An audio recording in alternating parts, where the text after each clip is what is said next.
Welcome to this class on measures of central tendency.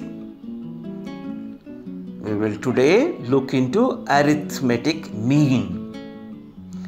When the amount of data is too large, the human mind looks for fewer values which are located generally in the center.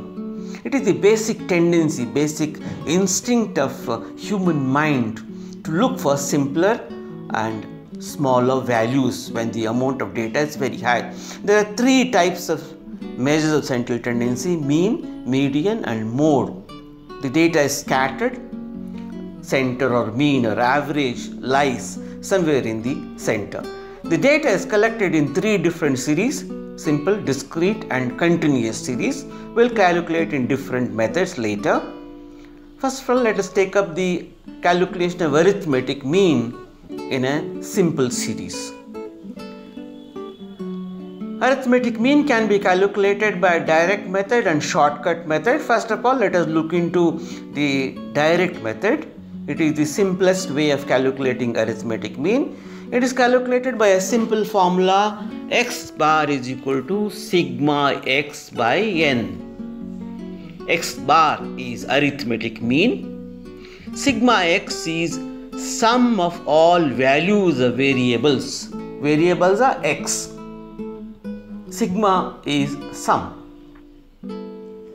We have to calculate sum of variables, that is sigma x, and we have to calculate the number of observations, that is the variables. X bar is finally calculated by dividing the sum of variables, that is sigma x, by n. So you have these observations 7, 6, 8, 10, 13, 14. You have to calculate the sigma x. You have to add up all these.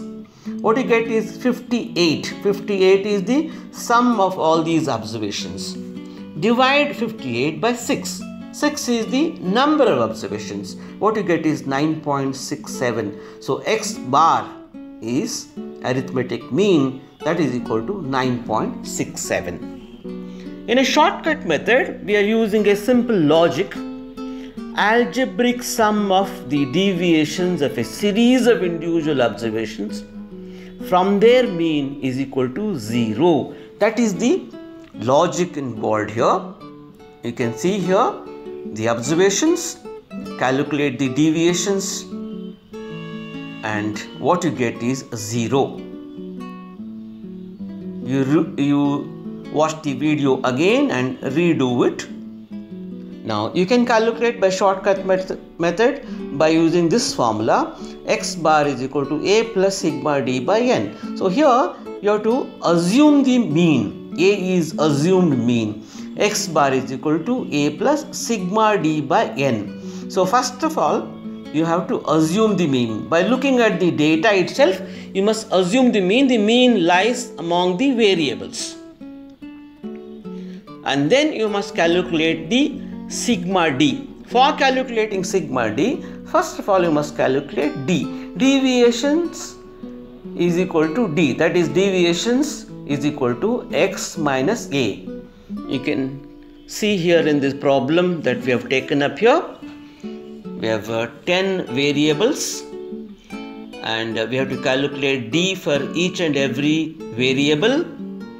D is equal to x minus a. X is 18 minus a is assumed mean. You have assumed the mean.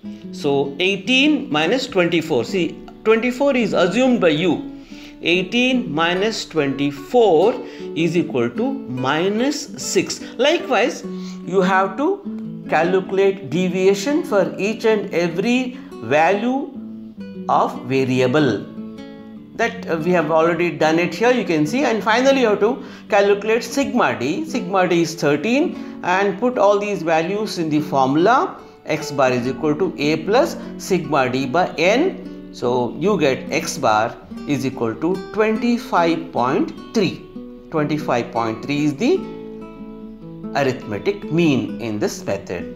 Let us take up the discrete series. When the amount of data is too large, then we go for discrete series.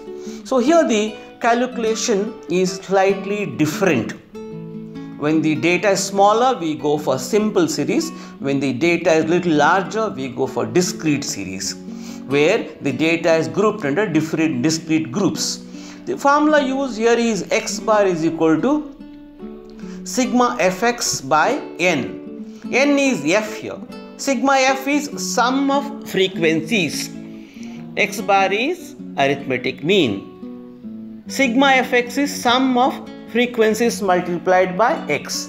So now the data is grouped under 0, 1, 2, 3, 4, 5. These are the groups under which we have different number of plants. Number of plants having a particular number of leaves is the group here. Then you have the number of plants. So what you should do is you must calculate fx. Fx is f into x. F multiplied by x. For example, in the first case, 0 into 34 is 0. 1 into 14 is 14. 2 into 20 is 40. Likewise. So finally, you must calculate sigma fx. Sum of all this is 391. And put the values in the formula x bar is equal to sigma fx by sigma f. You get the answer. So same you can calculate in the discrete series by shortcut method. As we all know, whenever you go for shortcut method, you have to assume the mean. A is coming into picture. So formula here is x bar is equal to a plus sigma fd by sigma f. Alright, now you can see x, the number of variables, and there are frequencies. You have to calculate deviations, x minus a, and also you should calculate fd, f into d, f multiplied by d. So you calculate deviations for each value multiplied by its respective frequency. You get sigma fd. A you have already assumed. A you have assumed as 25. Put the values in the formula x bar is equal to a plus sigma fd by sigma f. Alright, you get your answer 20.25. So you must add the assumed mean finally. You must calculate sigma fd by sigma f first. Then you add it to the assumed mean. What you get is the x bar.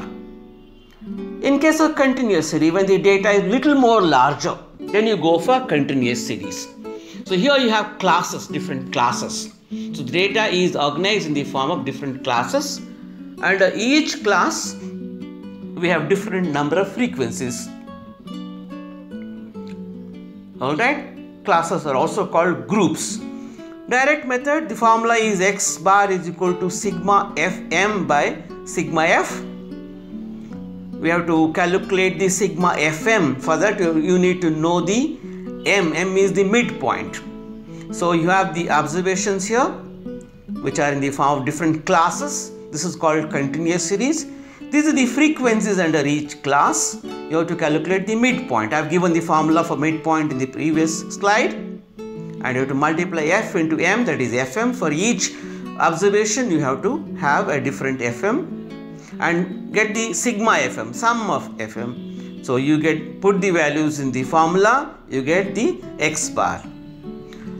Same you can calculate in shortcut method. Here you have to use assumed mean. Assumed mean is coming into picture. The moment you get the problem, you have to assume the mean. Alright. So you can see here the midpoint. For each one, 0 to 10, the midpoint is 5. So f, you have the values. You have to calculate the deviations. Deviations is midpoint minus assumed mean. Sigma f you have to calculate. Similarly, you also have to calculate the sigma f. Signs are important here. Alright. Use the formula a plus sigma fd by sigma f. You get your answer. X bar is 33. When you want to calculate the arithmetic in open-ended classes. What is open-ended classes? You can see here in the open-ended classes, the lower limit of the first class is not known. Lower limit of the first class is not known, and the upper limit of the last class also is not known. In that case, what you should do is you should assume that. For example, below 10 means you must assume it as 1 to 10, and above 60 means you must assume it as 60 to 70.